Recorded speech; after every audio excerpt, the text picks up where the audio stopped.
They told Jonah Vale the house didn't have a door. Not a real one. It had a frame, a threshold, and a hollow, but no actual door, just a space where the wind never crossed and shadows never quite fit. And yet, something inside it still knocked. Every night at 3:09 a.m.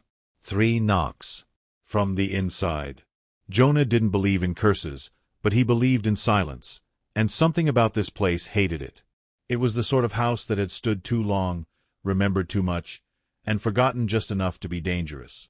It sat alone at the edge of the ash forest in Glome Hollow, black stone walls tangled in veins of rusted ivy, windows sealed with panes that always wept. And beneath the eaves, dozens of wind chimes made from human teeth. He hadn't hung them, but they chimed when he spoke aloud, and went still when he whispered. The house had belonged to his grandfather, Elias Vale. A man Jonah barely remembered, save for the story his mother told once while drunk. Elias built that house for something that couldn't cross thresholds. So it made its own. He never asked what she meant. Not until the will arrived. Not until the house was his. Jonah entered on a bright morning in April. By noon, it was raining inside. Only in the hallway. Only on the left side. By evening, all clocks had stopped. And at 3:09 a.m., as promised, something knocked. Once. Twice. Thrice. From inside the wall where the door should have been. And whispered, "Are you ready to open?" He thought it was a dream. Until the next night. And the next. And by the fifth night, the knock was no longer asking. It was warning. Jonah explored the house by day, careful to leave a trail of red string behind him. The halls shifted when he turned corners. Rooms rearranged themselves. He mapped the house for 3 days. Then found the same room 11 times, each with different furniture, dust patterns, even portraits with his face aging backwards. In the kitchen, the refrigerator was full of spoiled food, but it had never been plugged in. In the basement, there was no floor. Just a mirror, 10 feet wide. And when he leaned over it, something inside leaned back, but not him. Not even human. On the 7th night, he tried to stay awake. Set cameras. Salted every windowsill. Lit candles of ash and sage. But still, at 3:09 a.m., the candles went out. The house held its breath. And the knock came again. This time, from the ceiling. Followed by a voice in the radiator vents. "You're the last Vale. And the first to forget the lock." In the morning, the mirror in the foyer was covered in handprints from the inside. Each one smaller than his. Each one burned in frost.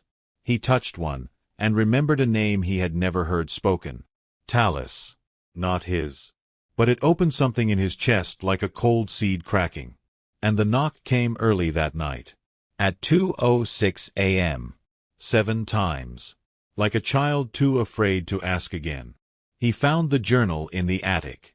Wrapped in tattered cloth. Bound with black wax. Inside, hundreds of entries, all written in Elias's hand, except the last page. That one was in blood. And addressed to Jonah. The door doesn't need a key. It needs a name. Yours or hers. And beneath that, in a smaller hand. "Let me in, brother. It's cold without skin." Jonah dropped the book. Ran to the threshold. Stared at the place the door should have been. And saw, just once, a pair of small eyes staring back. Not pleading. Not furious. Hungry. And he finally remembered the story his mother never finished. The one about a twin that wasn't born breathing. And a house built to keep the breath in. Jonah Vale didn't sleep after that. Not truly. He closed his eyes, but behind the lids, the house still existed, brighter, louder, and more detailed than when awake. In those dreams, the hallways were endless. But the knocking never stopped. It came from inside his ribcage. Like something had curled there, waiting for him to open. He tried to leave Glome Hollow. Drove for hours.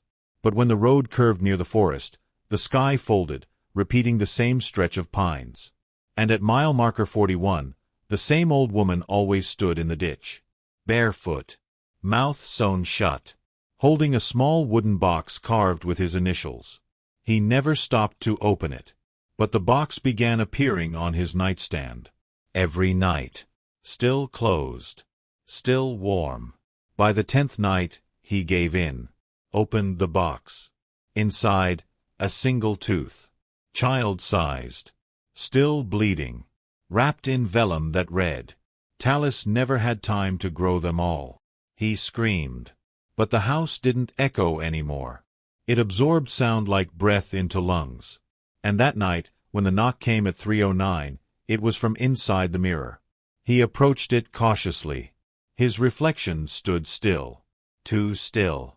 Because it didn't blink. Didn't breathe.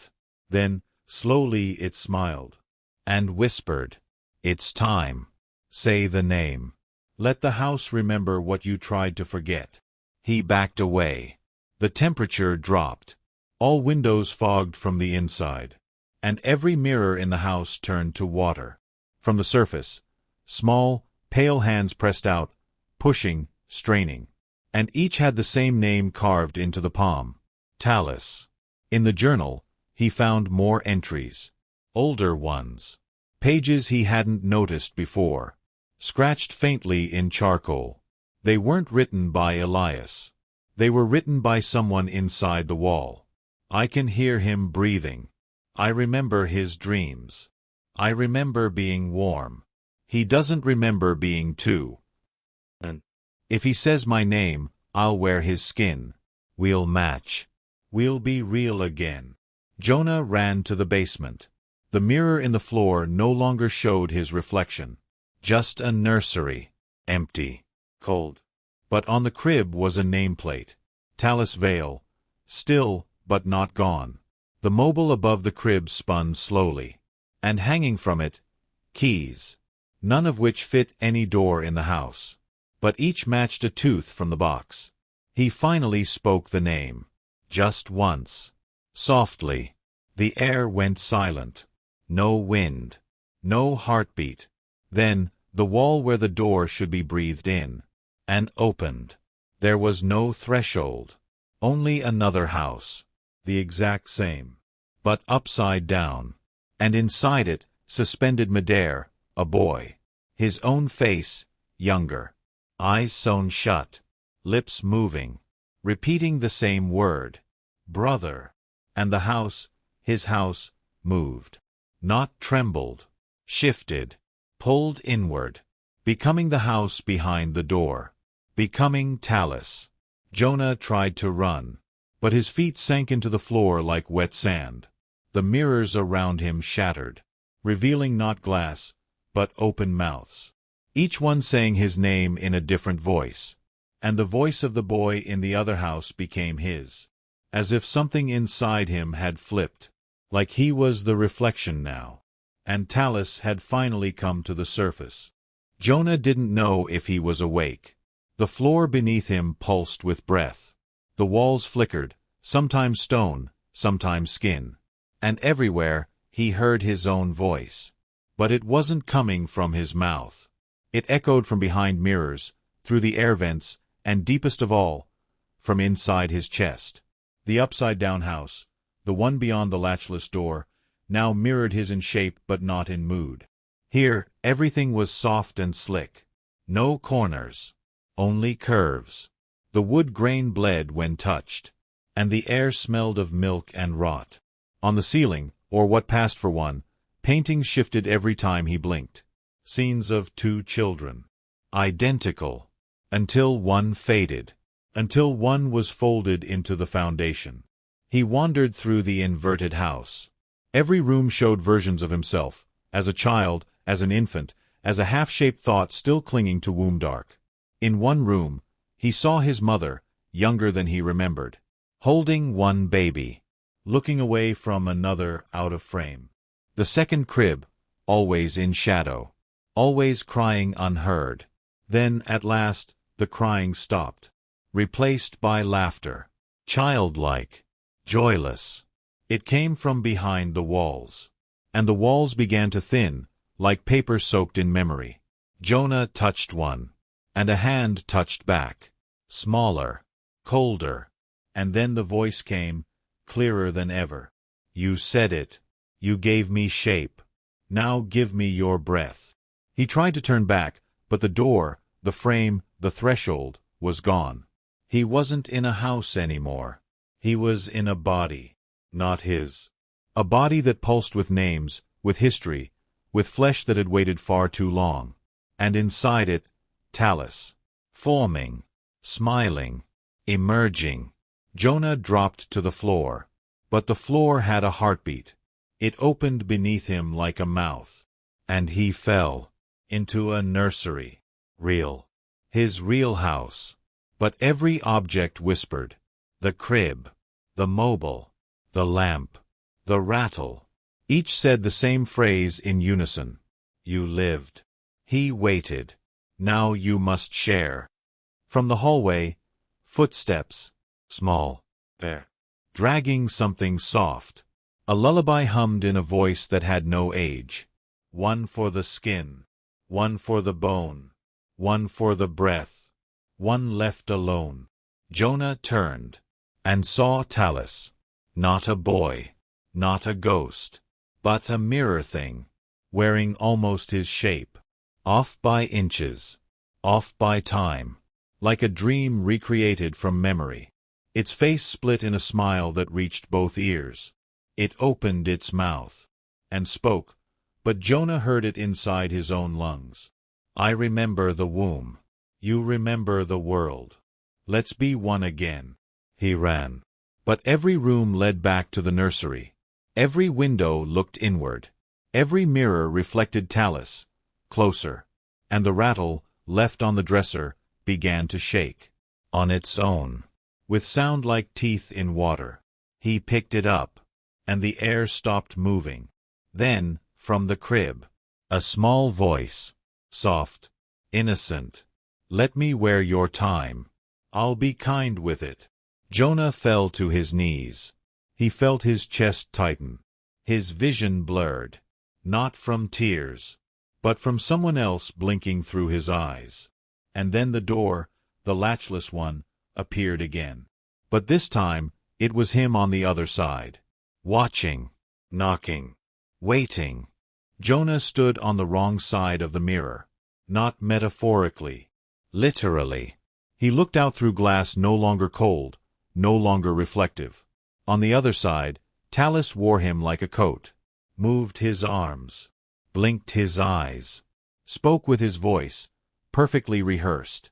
But the smile was just a little too wide. The hands a little too careful. The breath slightly uneven. I'll take care of it, Talus said. To live is all I wanted. And now you can rest. Jonah screamed, but the glass held it in like a lung hold smoke. No sound. No escape. Only witness. Behind him, the mirror realm darkened. The walls were gone. The rooms melted into one shifting, pulsing corridor of womb-like pressure. A space meant to hold a soul until it was forgotten. And now it remembered. Too much. He moved forward. The only direction left. Through fog shaped like hands. Through songs hummed by mouths without faces. Each whispering. He waited longer. Let him wear the name. Jonah reached a spiral staircase of bone. At the bottom, a cradle. Inside, not a child. Not a body. But his breath. Suspended in glass. Faint. Fading. A tiny curl of warmth trying to remember who it belonged to. He reached for it. And the mirrors began to scream. Not crack. Not shatter. But scream. Each one shouting a different name. All almost his. Josh. Jothan. Talus. Johannes. Talus. Jonah. He took his breath back. Swallowed it. And the world inverted. He awoke. Back in the nursery. Cold sweat. Warm breath. And his own skin. But it felt looser. Like something had been inside it with him. The mirror across the room held no reflection. Just a note carved into it from the inside. Thank you, brother. I'm not gone. Just finished. The house was silent that night. No knocking. No voice. Just whine through teeth chimes that no longer rang. Jonah burned the journal, sealed the mirror in salt, and left the latchless threshold behind. But before he closed it forever, he said one last thing aloud. "I remember you now." And the house answered, softly, lovingly, "That was all I ever wanted." He never returned. But sometimes, in crowded places, he feels someone breathing in sync with him, laughing just a half-second later, smiling in his peripheral vision. And at 3:09 a.m., he still wakes up, with cold air in his lungs, and his mouth just finishing a sentence he never began.